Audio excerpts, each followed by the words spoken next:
I see nowadays I'm paranoid, hooded up, ducking out the way that the cameras point, disgraced by the tabloids, cause they say we don't have a choice, but who are they to tell us what's fact from fiction? A rise in gas emissions, see rash decisions, malnutrition and maddie pictures. They say it'll change when they catch the villains. Well, with Saddam it didn't. Still Bin Laden's hidden, it don't make a scrap of difference. The UN still dictate to the Palestinians. Tanks are driven and relieved of their ammunition. Bombs ain't bad for business. 17 years and now half of Iraq is missing. Do not be surprised by bombs in the pipeline. Watch when the time's right. You're gone bye-byes. Welcome to the zeitgeist. Modern day Einsteins. All seeing eye signs. Stay within the guidelines. The ID card ain't far from the microchips they plan to implant inside your wrist. And what really our reliance is are dominant nations. They're calling the council on foreign relations. Get used to the fact they got troops in Iraq, and they're gonna be there till they removed all the gas. The larger degrees have commander-in-chiefs and private militaries that are armed to the teeth.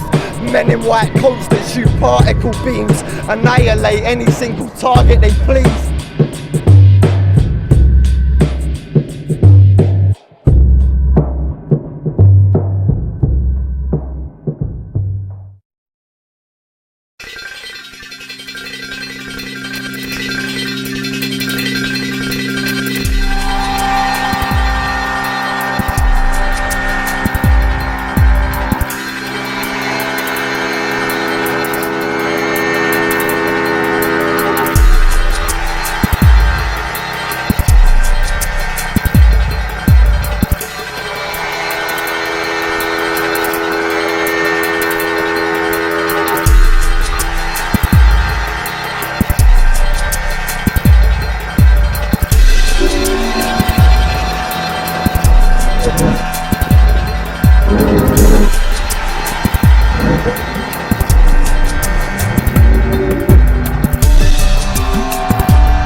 Ladies and gentlemen, David Icke.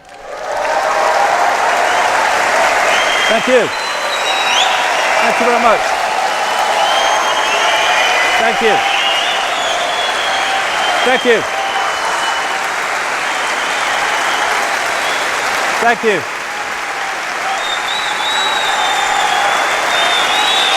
Thank you very much.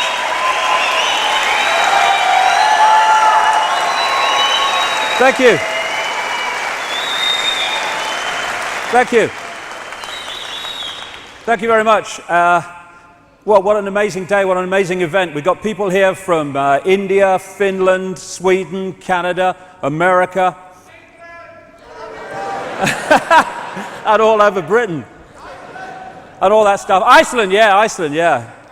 And I'd like to thank everyone for coming. I'd like to thank all the crew who've made this possible, to JP and Sean. Thank you, and to Dave Elliott and all the crew that have made this possible. And also to Bill. Bill has come all the way from America. He's an American professional TV cameraman, and he's come over here to work on this event just because he believes in what we're trying to do. So thanks for Bill for coming. Thank you. And also in the audience, somewhere out there, because it all looks black to me, is a lady called Yava. Are you there, Yave? There, she's over there. Yeva used to travel with me back in the days when I used to arrive in an event. I'd put the chairs out. Yave would sit to take the tickets from people. She wouldn't take many tickets, sometimes 8 or 9. They'd sit in the seats. I'd talk for hours, and then they'd leave, and I'd put the chairs out, and me and Yave would go and have a little chef or something, saying, "What's it all about, Yave? What's the point, Yave?" Well, this is the point. Because if you keep going and keep passionately moving forward for what you believe in, the tide or the sea does tend to open. It's when you think, "Oh, no, big problem, feel sorry for myself, I'm out of here." And on that very subject, before I start, 37 years ago this month, I met a lady called Linda, who has been my rock ever since, right to this day. She's the one that organized this event. And I stand on the stage and do the words, but she makes it possible by working her socks off day after day, week after week. And I'd just like to take this opportunity to acknowledge the fantastic work that she's done and the contribution she's made to my life, never mind to the work that we're trying to do. So thank you to Linda.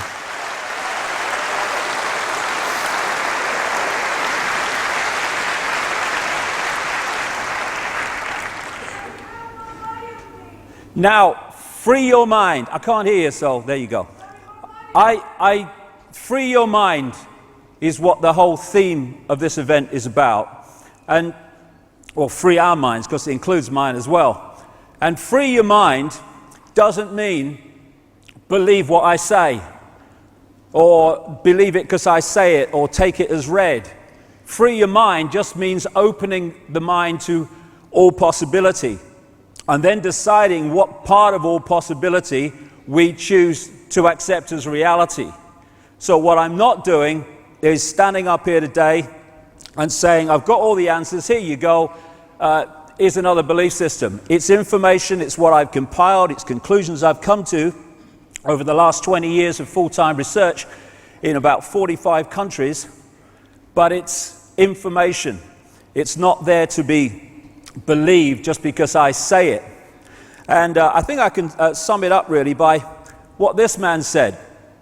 Wilhelm Reich, who was a philosopher and an inventor and what have you, and he said this: "Am I a spaceman? Do I belong to a new race on Earth bred by men from outer space in embraces with Earth women? I request my right and privilege to have such thoughts and ask such questions without being threatened to be jailed by any administrative agency of society. In the face of a rigid, doctrinaire, self-appointed, ready-to-kill hierarchy of scientific censorship, it appears foolish to publish such thoughts. Anyone malignant enough could do anything with them," and they did. Still, the right to be wrong has to be maintained.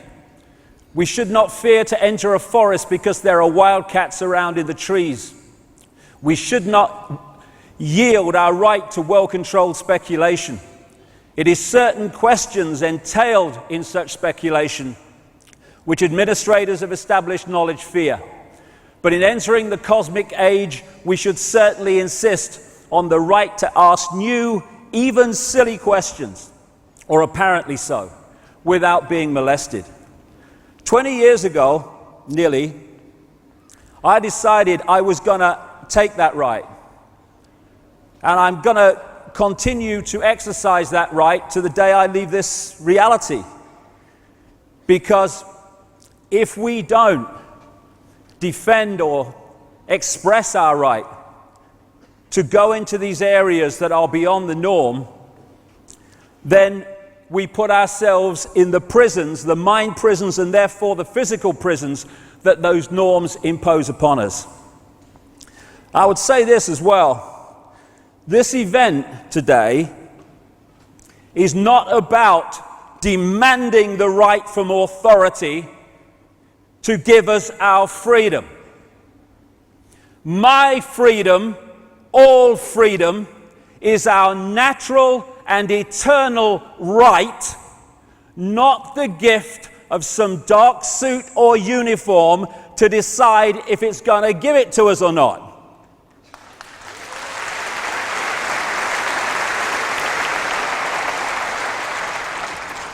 And so this is also not a day for being intimidated and frightened by this big brother crap and all these goons in uniform who seek to impose someone else's will upon us. It's just about exposing the way they're seeking to enslave us so we can see the game and therefore not play it. In fact, my attitude to Big Brother can be summed up thus.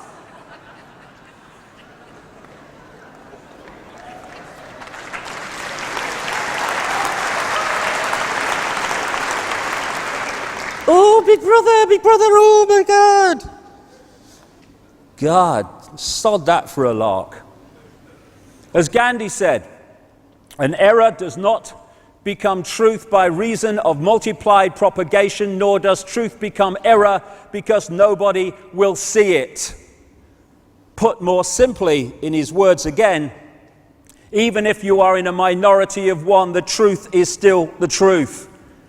And throughout history, we have seen small minorities of people who have pointed out flaws in the norm of belief, or at least questioned it, who've turned out to be so right that now with hindsight we go, how could anyone ever believe the earth was flat? Or that if you went far enough you would go off the edge. But people did, and it was the norm of the time. And we have norms now that are just as blatantly stupid, with not even the benefit of hindsight, the benefit of what we know now. This is today's flat earth. The fact that we live in the cutting edge of human evolution, the cutting edge of how far humanity has come, turning a planet of enormous beauty into a shithole, ain't the cutting edge of human evolution. We're also being asked to believe, as Orwell said, war is peace, freedom is slavery, ignorance is strength. And we are at the cutting edge of human understanding. As Michael Elner said, just look at us. Everything is backwards. Everything is upside down. Doctors destroy health. Lawyers destroy justice. Universities destroy knowledge. Governments destroy freedom. The major media destroys information. And religions destroy spirituality.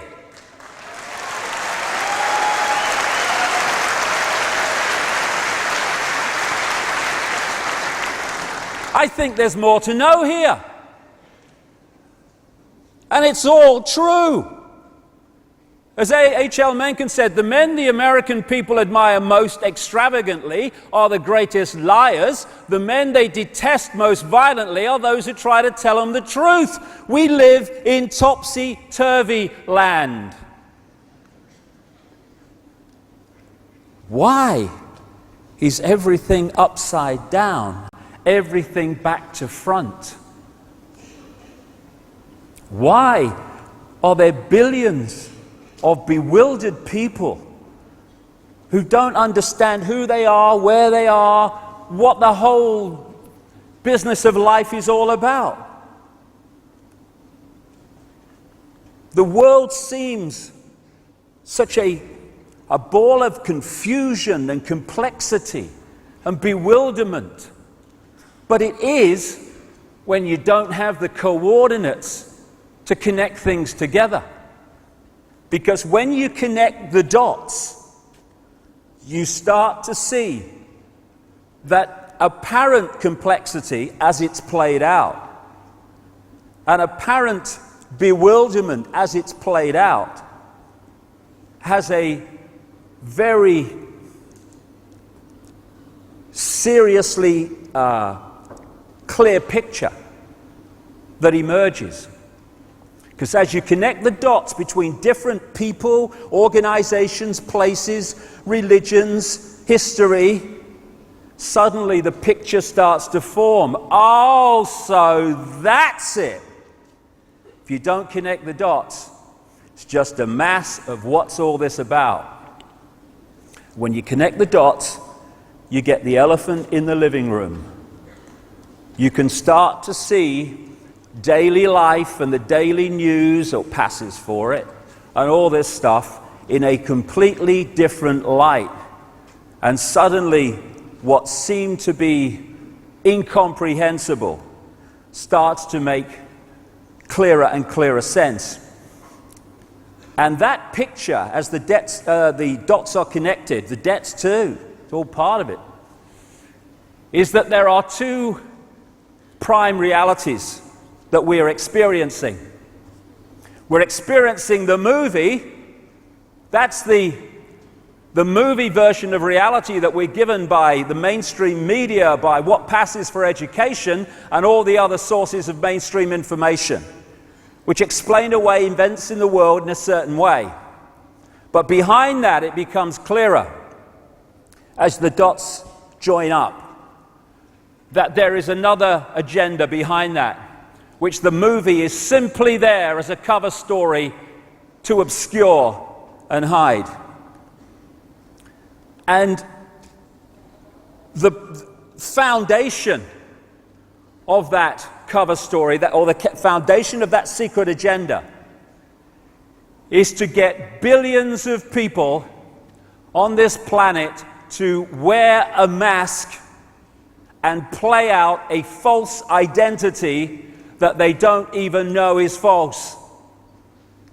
You know, we can talk about banking scams and political scams and secret societies, and we should and we will later on as we go through this. But what those involved in the research of all this whole conspiracy stuff, I feel, need to appreciate is if that's as far as you go and no further, then you too are playing a kind of movie, because you are looking at how it's playing out instead of the real foundation from which this whole conspiracy is based. And that is manipulating people to believe they're something they are not, and to forget what they really are.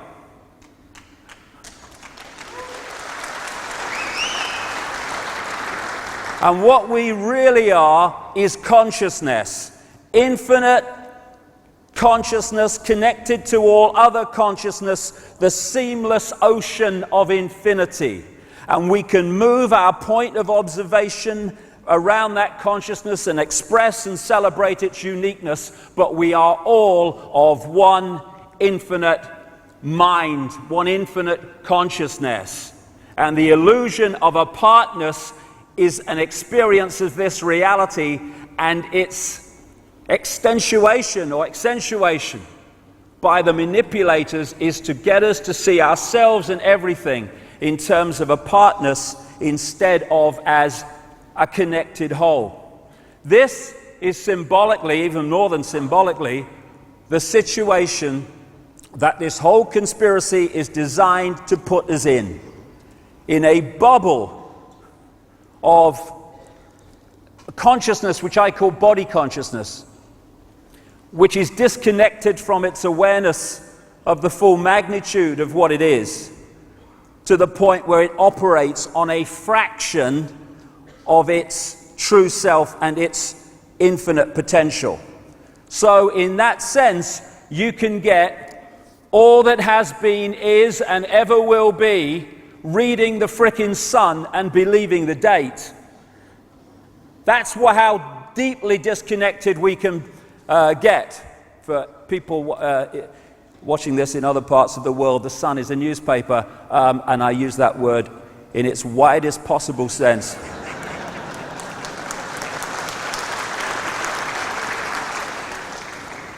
You know, my brother said to me years ago, he said, you know, Dave, what's it all about? He said, you're born.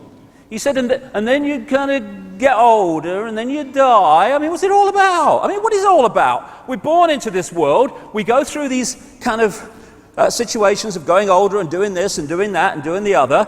And then we get older, and loads of people in the world, vast numbers of people, it's a struggle and it's an effort and it's a daily grind, and am I going to survive another day? And then at the top there, oh, you know, what will God think of me? You know, I mean, it's a great line, isn't it? Hey, you know, some travel agent on some other dimension. Hey, great vacation holiday, mate. What you do is you go into this dimension, you're born, you struggle all the way through it, lots of emotional upheaval. Then you get older and your body starts to break down. And then some guy on a cloud decides if you're going to go and sit next to him, or if you're going to go to hell and stoke the fires forever. I mean, you think, yeah, I'll have 2 tickets, wouldn't you? What's it all about? I mean, there's got to be something else. If there isn't, I'm out of here and I'm staying. So, we are struggling to understand the world because we don't have the coordinates, which I'll come to. And it's obviously a world with some major problems in terms of its operation and the way it's run. Doctors destroy health. Doctors destroy health because health is not about health, it is about wealth. It's the transnational drug corporations controlling the medical system, so the scalpel and the drug is the only response, overwhelmingly, to human dis-ease. And you know, some of the side effects of these drugs, if you've ever been to America and listened to the drug adverts is one after another in America. They pay for American television, these things, and because of the law there, they tell you what the drug does, or supposed to, and then they have to reel off all the side effects.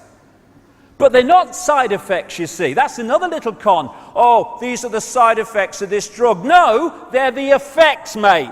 Not side effects, the frickin' effects.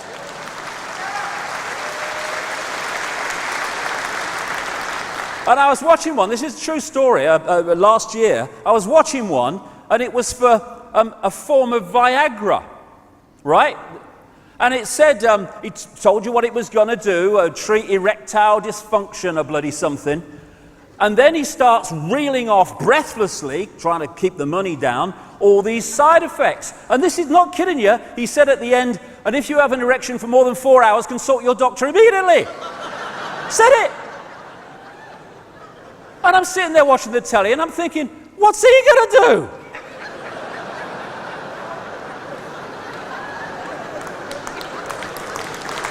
I mean, excuse me, doctor, I've got this problem. What do you want me to do?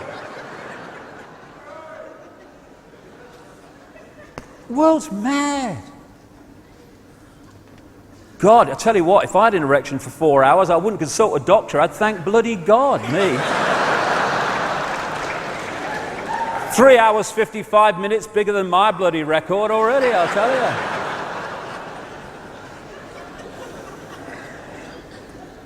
So Big Pharma runs the health industry, and it's not about health, and that's why doctors destroy knowledge. Doctors destroy health. Lawyers destroy justice. Of course they do, especially those that represent the state. And I love this one. When the state takes you to law, the people taking you to law have their legal bills paid by the people. The people who are being taken to law have to pay their own as well as the others. And then when someone wants to take the government on for something the government's done, the government defends itself with the money through the lawyers paid for by the people, and the person taking the government on has to pay their own as well as that. Universities destroy knowledge, of course. The one thing you don't want, if you want to create a centralized dictatorship, is a thinking, sharp-minded, open-minded, aware population that can see through your crap. So you sell them from cradle to grave the belief system you want. You just program their minds to see the world the way that suits your agenda. All over the world, we must have education. Yes, let's try it. Let's have some education instead of indoctrination of a belief system. Governments destroy freedom. Of course they do. I mean, governments are not there. Let's get this sorted out. Governments are not there to serve the people. The people are there to serve the government and the forces that control the government. That's the relationship, and we need to understand that. You've got the dark suits who orchestrate, front up this political agenda for the Orwellian state, and they come from certain bloodlines, which I'll come to. And these people are such frontmen. You can have an idiot. You can have an idiot in power as President of the United States. It doesn't matter, because he ain't calling the shots. He's just signing the legislation into law. So much so that when he's doing press conferences, he's got this wire in his bloody ear telling him what to bloody say if he gets in trouble, which is most of the time. And this world is at the cutting edge of evolution. Mr. President, okay, that's good. Okay, now what we're going to do, Mr. President, we're going to have the big finish, the big Churchillian finish. Okay, go. Our enemies are innovative and resourceful, and so are we. They never stop thinking about new ways to harm our country and our people, and neither do we.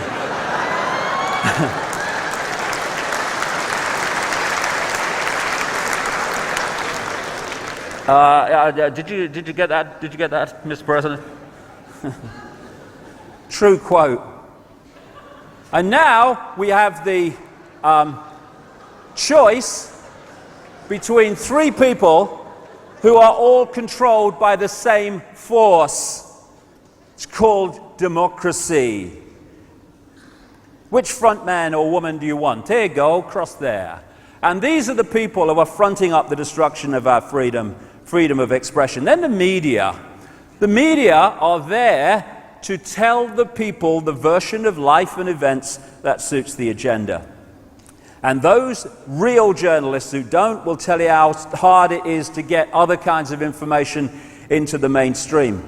And the worst kind of censorship is self-censorship, where you know it ain't worth crossing that line because A, you'll get yourself in trouble, and B, it won't get in the paper or on the news, so you edit yourself. That's going on all the time. Religions destroy spirituality. Get into this in the second half. All the religions come from basically the same source, and they're worshipping the same gods that the secret societies worship. And what my father used to call bricks and mortar religion is there to enslave the minds of the people and divide and rule the people, not to open people to the true infinite magnitude of who they are. You can't say that! Pope will go mad! Couldn't give a shit, mate.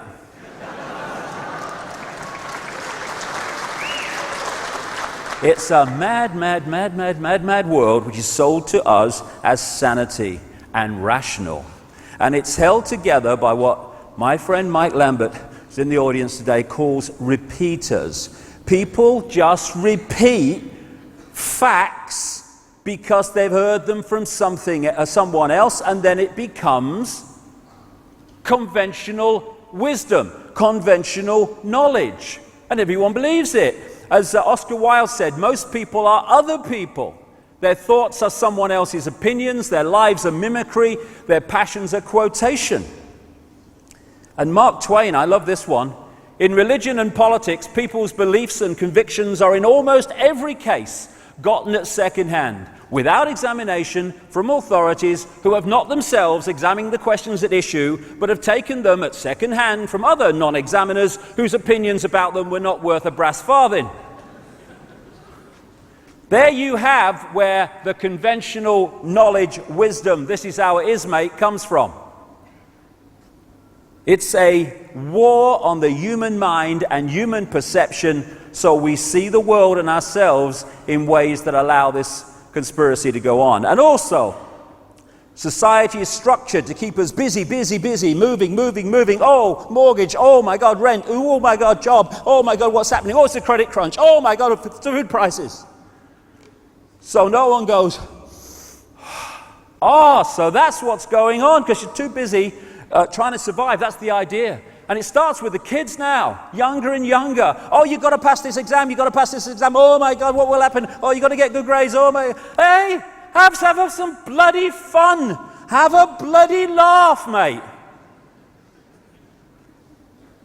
We should have happy lessons. What makes you happy? Okay, we're going to do that today. What makes you fulfilled? What makes you feel good about yourself? We're going to do that today. No, algebra. Algebra. What the bloody hell is all that about?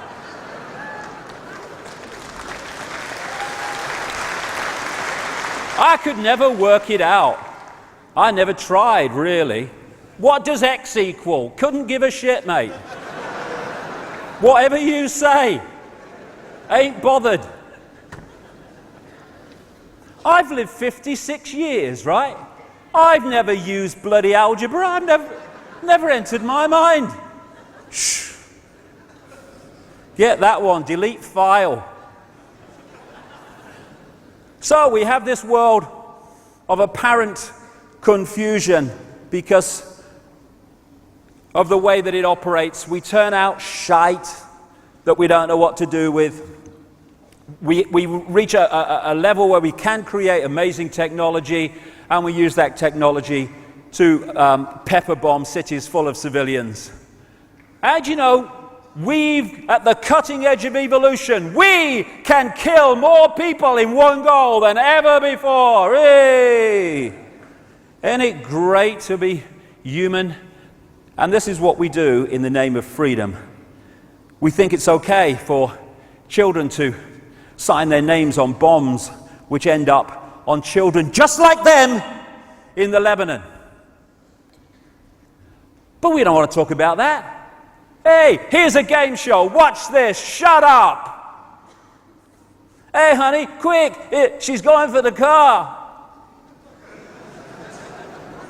Quicker the bloody better, I say. People around the world get bigger while people die because they've not got enough to eat. Massive amounts of food available, thrown away, while others, I've seen this live once, it's unbelievable. People living off rubbish tips to survive. But we don't want to talk about this.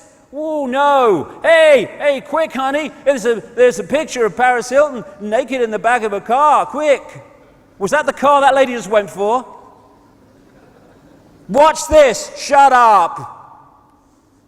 Don't let's talk about this and get all moral about it. Let's talk about Janet Jackson's breast at the Super Bowl. Hey, the moral fiber of America is collapsing. Oh, no, that's the moral. This is fighting for peace. This is just collateral damage. Don't worry about it. As Gandhi said, what difference does it make to the dead, to the orphans and the homeless, whether the mad destruction is wrought under the name of totalitarianism or the holy name of liberty or democracy? None whatsoever. They're all tyrannies when they do that. Then we have the money.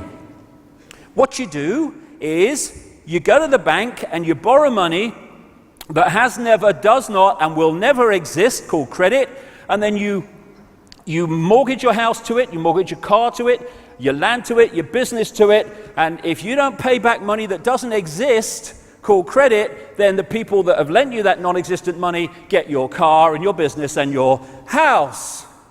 Yes, that makes sense.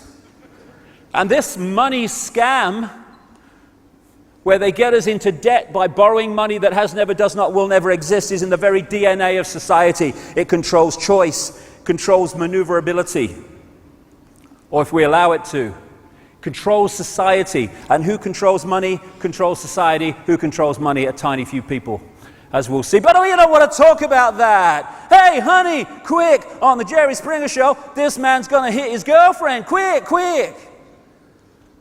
Watch this. Shut up. Then there's the new religion of celebrityism. Go to the supermarket. Yay, get on with your life. There's the goddess. And then, if you want to know what's going on in the world, that's no problem, because these people will tell you everything that the people that control and own their industry think is fit for you to know, so you'll believe and see the world the way they want you to see it, called the news. And then be afraid. It's a world in which we must be afraid all the time, must be afraid of not having enough money, afraid of what's going to happen in all areas of our lives, afraid of the future, afraid, survive, we must survive, or we must always be in a state of fearing not surviving. It's a crazy, crazy world. But why? Why is it an upside down, lunatic world that we live in? People might say, oh, it's all a coincidence. It's just happened like that. Well, I would say after 20 years of this, that it is coldly calculated to be like this because of the outcome that it gives those who are manipulating society in this way. And it's not just one level. There are multi-levels to this conspiracy. Yes, there's dark suits sitting around a table and orchestrating this to an extent, but they're still the gophers playing it out. It goes much, much deeper, and we'll go there as we go along today. The reason we are confused about the world and everything that goes on in it is because we don't have the coordinates. We don't have the coordinates from which to see how things fit together. I remember I was on the Isle of Wight ferry once, and what it does, it comes out of Portsmouth Harbour, it goes along the coast a little bit, and then it turns out and goes across to the Isle of Wight. Well, it was so foggy on this day that you couldn't see the land here as you normally could. So you're going along and you just see fog. And after a while, it seemed to me and others that it was just going straight. And I thought, this sodding thing's going to France. What's going on? And I said to one of the crew, what's happening? This is not going the right way, is it? And the next thing you know, the Isle of Wight pier appeared in front of us. It had actually gone absolutely the right way. But because I didn't have the coordinate in which to make sense of that, I was completely lost in the direction I was going. That was so symbolic of the way it works. So I'm going to go through a lot of coordinates today. Because when the coordinates are put into place, then what happens becomes, or what is happening becomes totally blatant as the dots connect. It's a duck.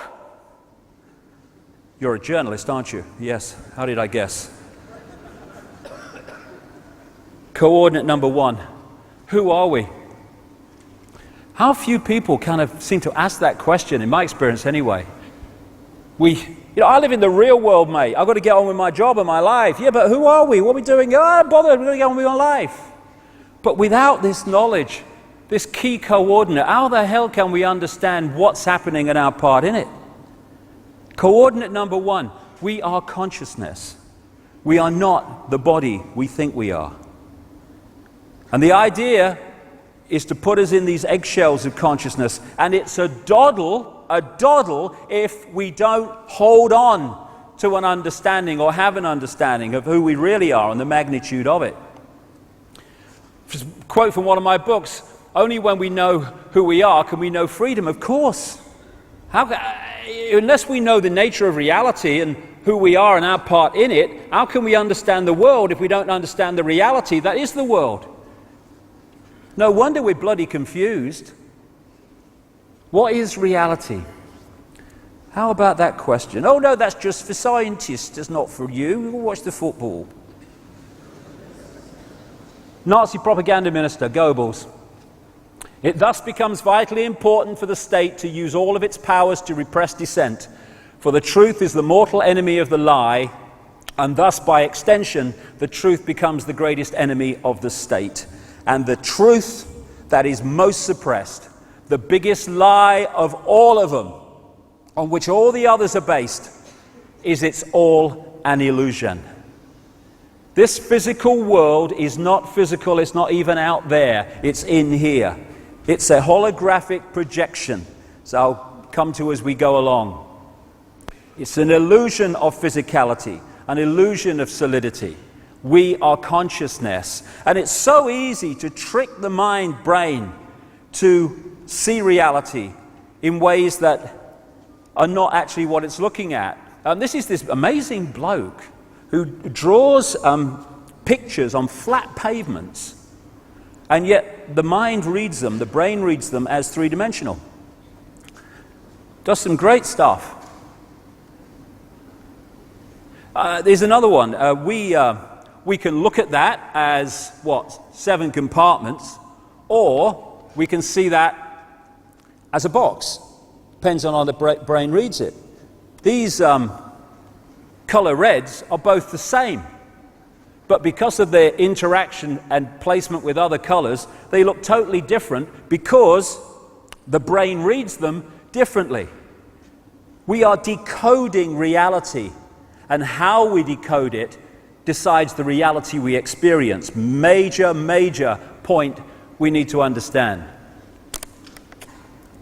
Einstein, reality is an illusion, albeit a persistent one. Why it's a persistent one we'll come to before we finish this first section. But reality is an illusion, and we need to understand that. We think that we are physical bodies, and that's who we are. I'm Ethel Jones, Charlie Smith, I'm a taxi driver, I'm a doctor, whatever. No! They are what we are experiencing.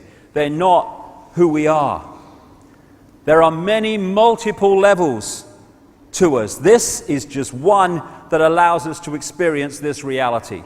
If I want to pick that up, my consciousness could not pick that up because it's vibrating too quickly. It's not in sync in the frequency range of that, so I couldn't do it. I take on this outer shell that operates within the frequency range that I want to experience. Now I can interact with it. Simple as that. We are consciousness working through a physical body. All life is consciousness and energy animating holographic forms, including plants, everything. We are consciousness. I was in the bath the other day, playing with me duck or something, and I got this picture in my mind, real clear, and my great friend Neil Haig, a brilliant artist, and anytime you see a picture with this style throughout this next 7 hours, it's from Neil. He's out the front there if you want to talk to him. And he painted this for me when I told him what I saw. And basically it's this. This is consciousness, symbolically, that infinite consciousness that we are. And I saw an eye appear in the consciousness there, and out of it came this telescope. And it was looking into this world that we're experiencing. And as the telescope appeared, so it morphed into a human body. And that's what the body is. It's a telescope that allows consciousness to experience this reality of apparent division, and have the experience of that. But we've got trapped in the belief that that is the totality of who we are. Consciousness and the body interact during an experience here, but the body is not who we are. It's interesting, this energy field we call the aura, whatever, you have energy coming down through the top of the head and out and going the other way, and it's like an electrical burst of energy going through the body, which throws out this electromagnetic field that we call the aura. And interestingly, when you do the same with electric wire, you put a current through the wire, it throws out an electromagnetic field.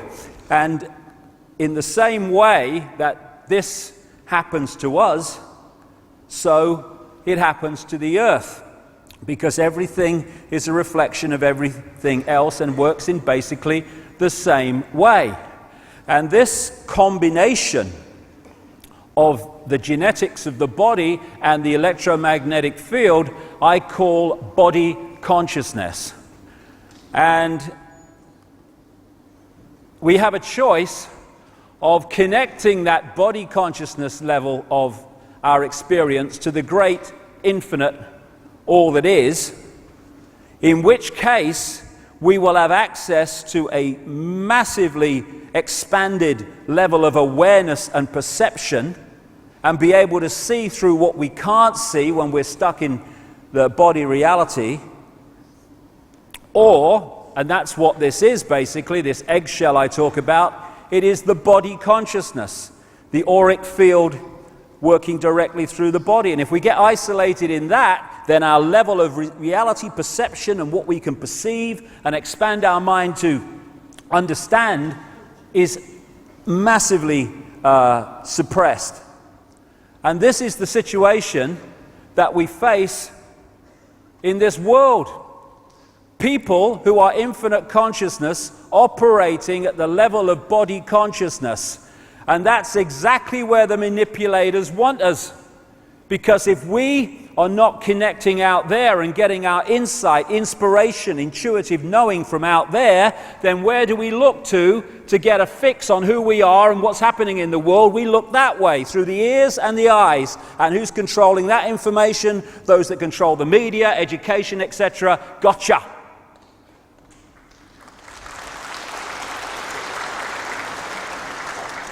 The body, I call it a genetic spacesuit. And it's kind of funny, you know, if you were on the moon with someone and an astronaut started thinking he was his spacesuit, I mean, crikey, can you imagine? Hey, Houston, we've got a problem. Bill thinks he's his spacesuit. He's bloody mad because he's not his spacesuit. Yeah, but we think we're our spacesuit.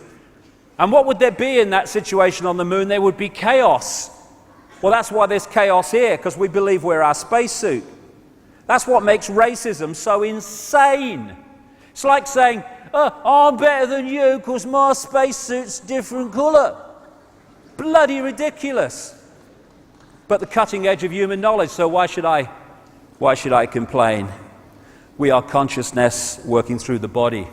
Now, I got a real amazing feeling for this. About 2 years ago, just before I last spoke here, when my mother died, Barbara, and I went along to the funeral, obviously, and my brother had organised it. And he said to me, "Do you want to come and see your mum while in the mortuary or at the funeral parlour?" And my immediate reaction was, "No, I remember as she was, because it's just a body anyway." But something said, "No, go." And for some reason in my life, I've never come across, the first time I've seen a dead body was my mother. And I turn up and I walk in this room and there's this body in this coffin, this open coffin. And I know it sounds ridiculous, but it was dead. There was no bloody life there whatsoever. Dead, unbelievably dead, took me aback dead. And next to it was this picture which my brother had blown up, which was going to go and be used in the funeral, which it was. And there was my mother's absolutely dead body, and there was this picture of my mother absolutely full of life, full of energy, full of sparkle. And I stood there and I could see in those two images what life is, what consciousness is, because that was alive, that was dead. We are consciousness, and we've got confused, and in identifying who we are with the body, we've seriously buggered up our sense of perception and therefore our ability to be free. The energy that or the reality that we are experiencing, that we apparently see with our eyes, is just a frequency range. That's all it is, and it is minute. What we call visible light. According to current mainstream science, the electromagnetic spectrum is 0.005% of the energy known to exist in the universe. 0.005%. And visible light, which is the only frequency that our eyes can decode into this reality, is a fraction of the 0.005%. We are basically visually blind in terms of what exists in the same space that we're experiencing. It's just a television, holographic television station we're experiencing. Tiny frequency range, visible light that we are experiencing. And what we are is, at this level, receiver transmitters of information. And the range of frequencies that we are accessing decides the range and perception and awareness of reality that we experience. So the more you can close down the range of frequencies that we are accessing, the more you close down the perception and the sense of infinity of the people you are targeting. The body is a biological computer. Biological in the sense that, unlike a desktop computer, it has the ability to an extent to think for itself and work things out for itself. That's what we call evolution on a physical level. The computer is constantly receiving information, vibrational information from its environment, and it is reacting to that. It does it all the time. If we go into a place where it's cold, it will react to that. Where it's hot, it will react to that. And it's the same with things like animals, that over a period of time, their environment changes. That information is being received by the computer and analyzed by the computer, and it's making changes. And if those environmental changes, habitat changes, happen slow enough, that is why you see animal bodies evolve to fit the new environment. But if it happens really quick, we call it extinction because it can't change fast enough. It's a computer working. And we are receiving vibrational information which we're decoding into this reality. Get into that more shortly. We are interacting with this infinite consciousness, but how much of that consciousness are we reacting to with? That depends on the range of frequencies we're accessing. And we're a bit like a Dodgem car in a fairground. You know, you've got the Dodgem car, it's going round, it's doing everything, lots of energy, and then once the power is switched off, it's, hey, my car's gone dead. Yes, because its energy source is gone, and that's what we call death. Not death at all. It's the movement of consciousness out of this reality. That's all. What we call near-death experiences have enormous amounts of common stories about what they experienced when they left the body and then were returned when their body was revived. Stories that support massively what I'm saying here today about the fact that we are consciousness and the body's just a vehicle. They talk about going through the tunnel into another reality and how limitation disappears, how the emotional intensity disappears, because a lot of that emotional intensity, if not all of it, is body consciousness. This is what one near-death experiencer said about what he experienced when he left the body. Everything from the beginning, my birth, my ancestors, my children, my wife, everything comes together simultaneously. I saw everything about me and about everyone who was around me. I saw everything they were thinking now, what they thought then, what was happening before, what was happening now. There is no time, there is no sequence of events, no such thing as limitation, of distance, of period, of time, of place. I could be anywhere I wanted to be simultaneously. That is who we are, and we need to remember it so we can sort this place out.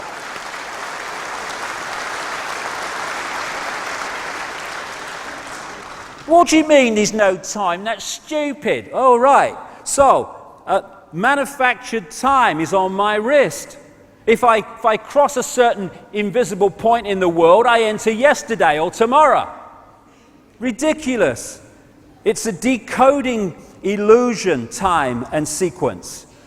As William Blake said, to see a world in a grain of sand and heaven in a wild flower, hold infinity in the palm of your hand and eternity in an hour. Everything is everything else happening at the same time. It's a decoding process. If you're watching a movie on a DVD on the telly, where you are in the movie, you think is the present. The scenes in the movie you just left or watched is your past, and the scenes you've not seen yet are your future.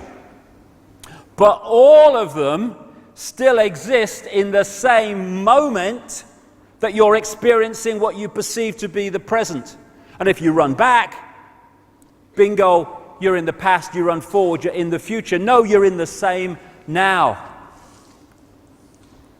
As H.M. Tomlinson said, we see things not as they are, but as we are, because as we are decides how we decode reality. And this conspiracy might play out as banking scams and political scams. Yes, it does, and we should know that. But this conspiracy is about manipulating our sense of who we are so we decode what they want us to experience. And what that perception is one of division, apartness, because that creates the fault lines through which they can divide and rule us, when we are oneness, all connected at different points of perception and observation within that whole, therefore expressing glorious diversity, but still connected. And that's the point, you know. I understand it. When you're talking about oneness, people think that it's like everyone therefore becomes one clone blob. Like this. I'm oneness and also am I, oh yeah. What is oneness? What is this oneness I'm talking about? It is all possibility. That's what it is. It is everything that has, is, or ever will be there to be experienced. So there is no contradiction between being in a point of awareness of the connectedness of everything and at the same time celebrating and expressing your glorious diversity and uniqueness of perception.